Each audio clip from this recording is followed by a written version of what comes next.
السلام علیکم۔ ایک لڑکے نے مجھ سے رابطہ کیا اور بتانا شروع کر دیا کہ سر صابر، ایک لڑکی مجھ پر کئی سالوں سے عاشق تھی۔ وہ مجھ سے بے انتہا محبت کرتی تھی۔ جو بھی اس سے کہتا تھا وہ وہی کرتی تھی۔ اگر میں ذرا سا بھی اس سے دور ہوتا تھا تو وہ بے چین ہو کر تڑپنے لگتی تھی۔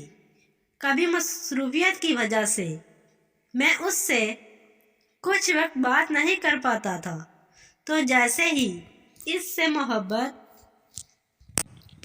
ہوتی وہ میری آواز سن کر خوشی سے رونے لگ جاتی تھی کہ شکر ہے تمہاری آواز سننے کو ملی اور میری جان میں جان آئی۔ میرا اسے چھوڑ دینے کا خیال تک اسے خوف زدہ کر دیتا تھا۔ میں جب کبھی اسے کہتا کہ میں تمہیں چھوڑ دوں گا تو یہ سن کر وہ کانپنے لگتی تھی، میری منتیں کرتی کہ تمہیں اللہ کا واسطہ مجھے کبھی نہ چھوڑنا۔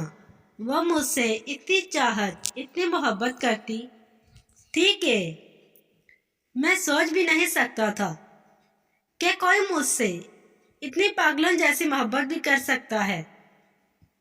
میں اکثر اسے یہ کہتا تھا کہ تم پاگل ہو، مگر پھر کچھ ماہ پہلے اس نے مجھے ہر جگہ سے بلاک کر دیا۔ میں حیران ہو گیا، لیکن مجھے یقین تھا کہ وہ کہیں نہیں جا سکتی، کیونکہ اس نے میرے ساتھ پہلے ایسا نہیں کیا تھا۔ لیکن پھر بھی میں نے خود کو بہت سمجھایا کہ لڑکیاں ایسا ہی کرتی ہیں، کبھی بلاک کر دیتی ہیں اور کبھی ان بلاک، لیکن جاتی کہیں نہیں۔ اس نے بھی کہاں جانا ہے، اس کے اندر میرا عشق اتنا بھرا ہوا ہے کہ وہ چاہ کر بھی مجھے نہیں چھوڑ سکتی۔ میں نے ایک دن انتظار کیا، پھر 2 دن، پھر 3 دن، اس طرح کرتے کرتے جب وہ کئی دن گزر گئے اور وہ واپس لوٹ کر نہ آئی تو میری سانسیں بند ہونے لگی کہ اسے کیا ہو گیا ہے۔ جب میں نے اس کی بیسٹ فرینڈ سے رابطہ کیا اور اس کے آگے رو رو کر پوچھا کہ مجھے یہ بتاؤ تو صحیح کہ اسے کیا ہوا ہے، تب اس نے مجھے بتا دیا کہ اس نے تمہیں چھوڑ دیا ہے۔ میں اس کی بات سن کر حیران ہو گیا کہ اس میں اتنی طاقت، اتنی ہمت اور اتنا حوصلہ کہاں سے آ گیا کہ اس نے مجھے چھوڑ دیا۔ جب مجھے پتا چلا کہ اس نے مجھے چھوڑ دیا ہے تو اس کی حالت ہوتی تھی وہی پاگل پن جیسی حالت میری ہو گئی۔ مجھے بیٹھے بیٹھے یہ سوچ کر رونا آ جاتا کہ میری اب اس سے بات کیوں نہیں ہوئی۔ مجھے بھوک لگنا بند ہو گئی، کچھ کرنے کو دل نہیں کرتا۔ پھر اس کے پرانے میسیجز بار بار پڑھتا رہا ہوں، اس کی پرانی تصویروں کو دیکھ کر تسکین حاصل کرنے کی کوشش کرتا ہوں۔ میرا ذہن یہ سوچ سوچ کر پاگل ہو گیا ہے کہ اس میں اتنی طاقت کہاں سے آ گئی کہ جو 1 منٹ بھی میرے بغیر نہیں رہ سکتی تھی، اب اتنے مہینوں سے میرے بغیر وہ کیسے رہی ہے۔ کچھ دن پہلے میں نے اس کی بیسٹ فرینڈ کے سامنے اپنے ہاتھ کو کٹ لگا کر پوچھا کہ اگر تم مجھے یہ نہیں بتاؤ گی کہ اس میں اتنی طاقت کہاں سے آ گئی ہے کہ اس نے مجھے چھوڑ دیا ہے تو میں خود کو ختم کر لوں گا۔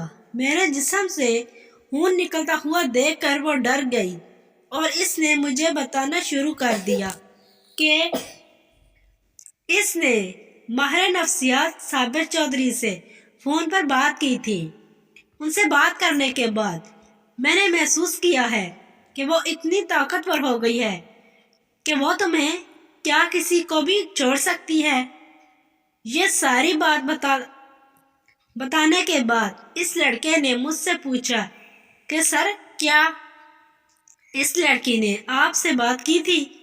میں نے اسے جواب دیا کہ مجھ سے ہزاروں لڑکیاں رہنمائی کے لیے رابطہ کرتی ہیں، میں یہ کیسے کہہ سکتا ہوں کہ اس نے مجھ سے رابطہ کیا ہے یا نہیں؟ میں ویسے بھی مجھ سے رابطہ کرنے والی لڑکیوں کے نام یا ان کی معلومات سنبھال کر نہیں رکھتا، کیونکہ میں ایک مفلس ماہر نفسیات ہوں، اور مفلس ماہر نفسیات صرف مدد کرتا ہے، معلوم اکٹھی نہیں کرتا۔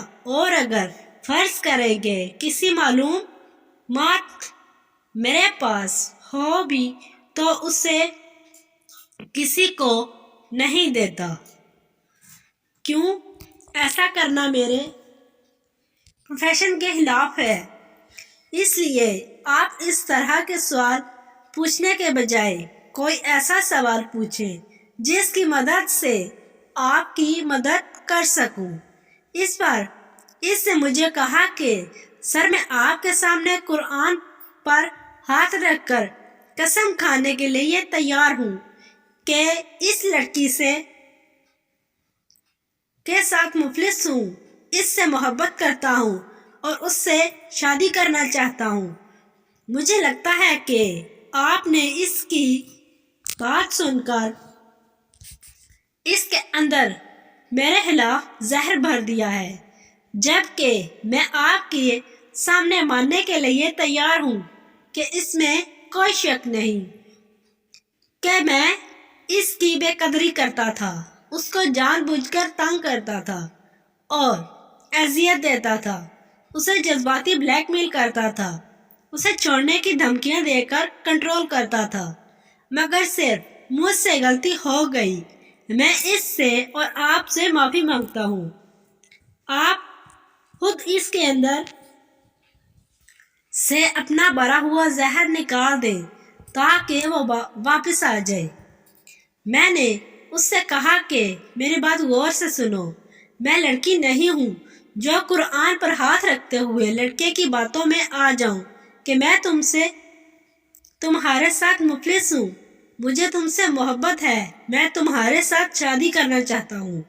ایسے جملے لڑکی کو ذہنی غلام بنا سکتے ہیں، مگر مجھے نہیں، اس لیے نہیں کہ میں آپ کی بات کو نہیں، آپ کی محبت کو نہیں مانتا، بلکہ اس لیے کہ میں لفظوں کو نہیں مانتا۔ کسی سے بات کا ہونا یا نہ ہونا الفاظ نہیں، اعمال سے پرکھا جاتا ہے۔ منہ سے یہ کہنے سے کیا ہوتا ہے کہ میں مفلس ہوں، جبکہ آپ کی ساری حرکتیں دشمنوں جیسی ہوں۔ اگر آپ اس سے شادی کرنا چاہتے ہیں تو اس میں کون سا بری بات ہے؟ بچوں کو بازار میں کھلونا پسند آ جائے تو وہ بھی اسے لینے کے لیے ضد کرتے ہیں، چاہے خریدنے کے بعد گھر لے جا کر خود ہی اسے اپنے ہاتھوں سے کھلونے کو توڑ دیں۔ جسے آپ زہر کہہ رہے ہیں، یہ وہی زہر ہے جسے میں فخر کے ساتھ لوگوں کے اندر بھرتا ہوں تاکہ وہ ظالم برداشت کرنے کی بجائے اس سے زہر باہر نکل جائے۔